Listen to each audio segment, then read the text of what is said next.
Hello, and welcome to the Unknown Report, where we explore the unknown and hopefully uncover some truth. Today, we're going to be looking at some TikTok videos dealing with a conspiracy called the Mud Flood. This one is pretty new to me. I only just recently found out about it. And if you're not familiar with what the Mud Flood is, um, supposedly there was a massive flood of mud in the 18th or 19th century that buried buildings, reshaped landscapes across the world, and the event is claimed to be deliberately omitted from mainstream historical records. They also say that a lot of the buildings you see now were reclaimed by present day people and were actually built by this group of people that lived before the flood. And that's why when you see buildings that are like built into hills with windows on the ground floor or steps that go up to a door, that those are mud flood buildings. That's evidence that there was a mud flood. Now, I'm pretty open minded, and, you know, I'm willing to entertain just about any idea, no matter how wacky or out there it is. I will at least give it my best shot to see it from somebody else's perspective, even if I don't readily believe it or it doesn't make sense to me. But when I looked at this one, everything I saw was just, it was so easily disproven with just a quick Google search. And that's exactly what I did. So let's jump right into the first one. So you want to understand more about mud flood? That's good. That's real good. Alright, listen to this. So, this is what you will see when looking for a mud flood building. Stairs that lead up to a front door, which is actually the second floor, and windows that are buried underground. Those windows underground are actually the same length as the windows you see above ground. And here's another mud flood building, and again, steps that lead up to the front door. So this first guy you see goes by the name of One Foul Wow on TikTok, and he has just a ton of stuff. And, like just a huge playlist of stuff like this. And basically what he's showing you here is that all these windows that are ground level with doors that go to the second floor, which is actually the first floor. This stuff, he says, is all proof that the area was part of the mud flood. And in reality, there's a lot of videos that I have that just use this. In reality, all of these homes were built in like the late 1800s or the early 1900s. And at the time, electric lights were not really a thing in homes. They didn't really become popular in homes until like, I want to say the 1920s, 1930s. And even then, it was only like 50% of the US population. And it was similar, in Europe and stuff like that. So what these windows that are ground level are, they were for letting in sunlight, because otherwise you would have no light in your basement. And if they open, then they also work for ventilation, which at the time was extremely important considering houses were heated by coal and, fire, and most of that would be in the basement. So that's what that's for. And because those windows have to be so high, then of course your ceiling for that bottom floor and the floor for your first floor would have to be a little higher, which means you would have steps going up to that door. And that's why that is. There was no flood. It was just the way, it was the practical thing to do in the late 1800s, early 1900s. And that building style continued on for a while from there. All right, this is 930 East Grand Street, Elizabeth, New Jersey, mud flooded. The official record tells us it was built in 1909, which is very concerning to me because either the date is a total lie or we've had a mud flood after 1909. Because as you see right here, these are mud flooded windows. There. This next video is actually the same thing. The guy's walking down the street. He's showing you where, there's windows under the sidewalk. And I think he said that this building was built in like 1909 or something, which, there wouldn't have been electricity inside that house in New Jersey at that time. So those windows would have been for letting in sunlight, venting whatever needed to be vented out of that lower area. And then, of course, over the years, the sidewalk and stuff would have been raised eventually, stuff on top of stuff. Sometimes it happens. And that's why there's not much left there. But that's what it originally was. It was just to let in light and let out crap you didn't want to breathe. Again, more stuff from New Jersey, all the same stuff. This one, slightly different though. You see how the windows, they go from small to big, bigger, bigger, bigger as it goes down. And I'm actually going to cover that in this next video that you're about to see. In this video, they're talking about how these buildings built into a hill, you can peek in, you can see their lower floors, the windows are ground level, blah, blah, blah. So the reason for this one is those buildings are built on a very steep hill, and you can't build a structure on a slope. You have to dig into that slope to have a flat surface to build a foundation, to build a building on. And actually, I have a video right here that shows the exact way that's done. This shows the process that would need to be done in order to make that happen and why those buildings look like that. Okay, so in this one, we're back to One Foul Wow, and he's showing footage of a mudslide in the Sierra Madre, back in the 50s, I want to say it was. I could be wrong. The links to all this stuff is going to be down below. You can fact check it yourself. But he's trying to say that, because there's footage of an actual mudslide in one place, that means that there was a mud flood worldwide, when in reality, the reasoning for this is that because of, that area of California is prone to wildfires and stuff, that leaves the topsoil really loose. And then when you get heavy rains, that stuff breaks apart and falls apart. And that was the case in this specific case. And it caused a flood of mud. And that's what it was. And just because it happened in one localized area where that kind of thing is common, it's not proof that it happened worldwide.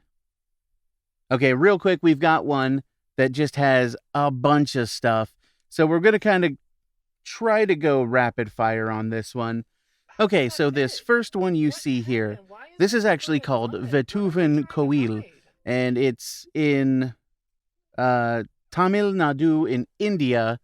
And this thing is a temple carved out of solid rock in about the 8th century AD. This thing was never buried in mud. It was never uncovered. This is just how it's looked for all of that time. And it just happens to be the angle that this picture is shot at that makes it look like they uncovered it out of mud. This is actually the way it's looked, and it's always looked. This is a temple in India, and there's literally nothing weird about it. So the second one you see here is actually a storefront in Cincinnati, and they're not actually hiding anything. In 1951, the Butler Brothers department store did a major remodel on this building. They chopped off the top 2 floors, and they covered the face in red brick, which was a style that was made popular by the Terrace Plaza Hotel in 1948. The picture you see here is from 2021 when the building was bought up by another company, and they started to restore it to the way it originally was. This third one here, this is Shelbyville, Illinois. This is not evidence of a mud flood, just as nothing else so far has been.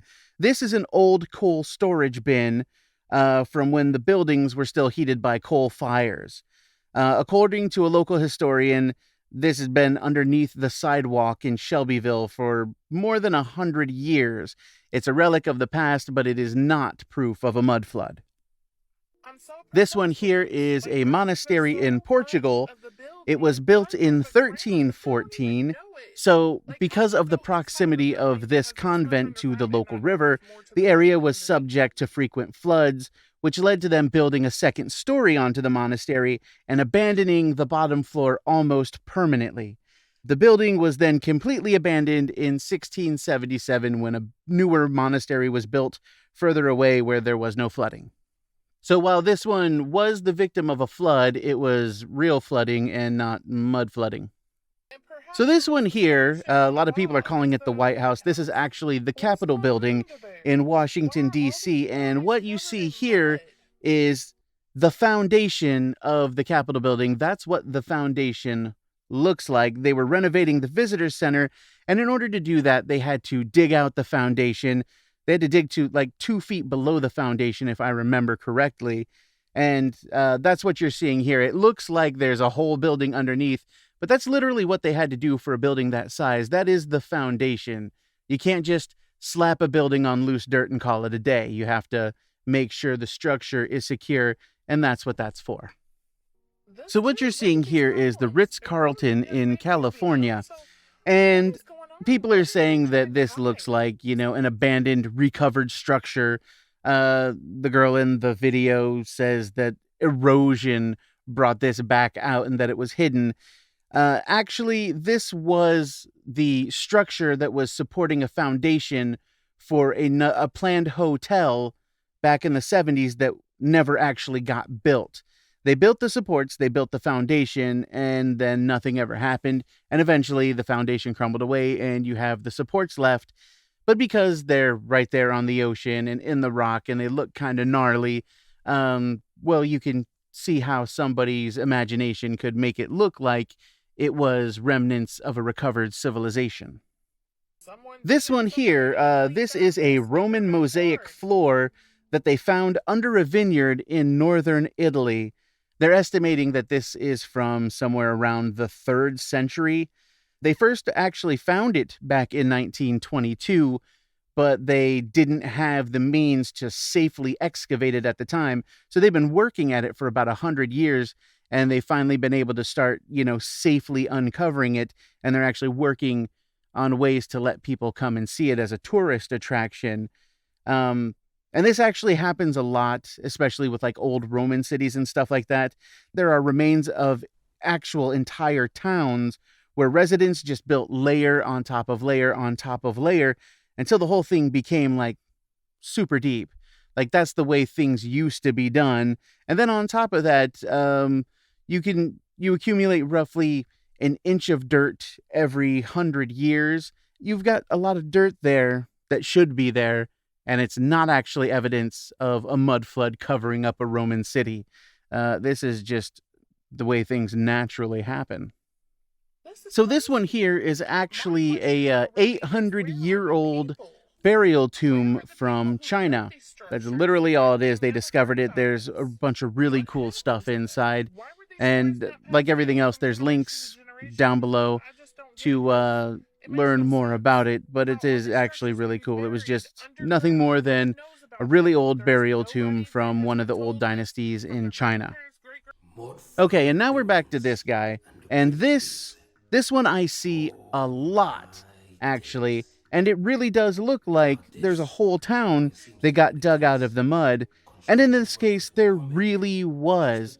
This was Seattle, okay, and back in, I believe it was the 1800s, a lot of the wooden buildings burned down.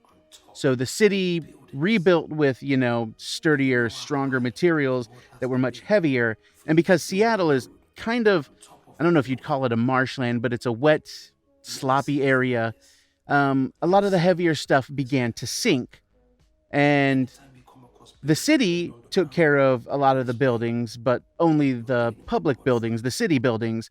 All the private buildings were still the responsibility of their respective owners, and a lot of them didn't really do anything about it, so a good section of the old city actually did sink into the ground. It wasn't a mud flood, it just sank into the ground. And then, of course, the new city was built on top of it, as people have been doing all throughout history, building city on top of old city.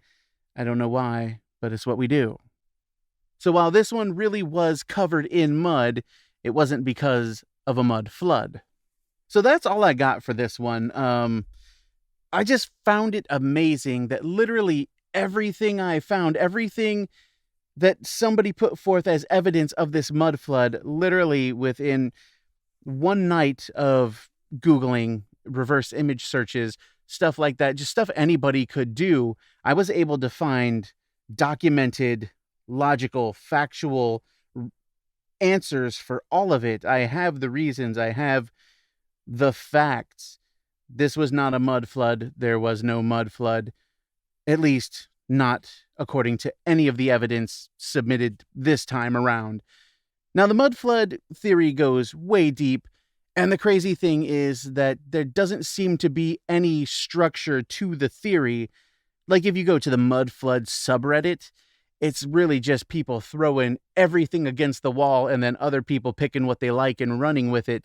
So, I mean, there's lost history, there's cover-ups by the Catholic Church and the Romanov Russian family, and it's just a whole bunch of stuff. And there's advanced technology that was lost, and all the churches aren't churches, but we claimed them, and it's a rabbit hole for sure, and I could make more videos on it.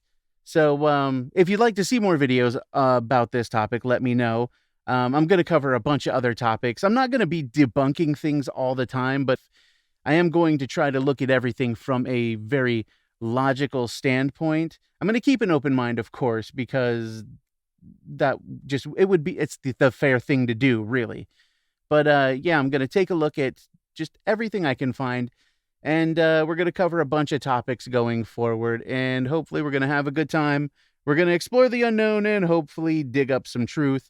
So if there's anything special you think I should cover, anything you think would be interesting to make a video about, any rabbit hole you want to send me down, feel free to let me know. There's really nothing too weird for me to look at. Just keep it SFW.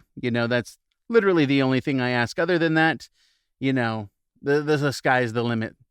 So that's it, guys. Until next time, stay curious and stay skeptical.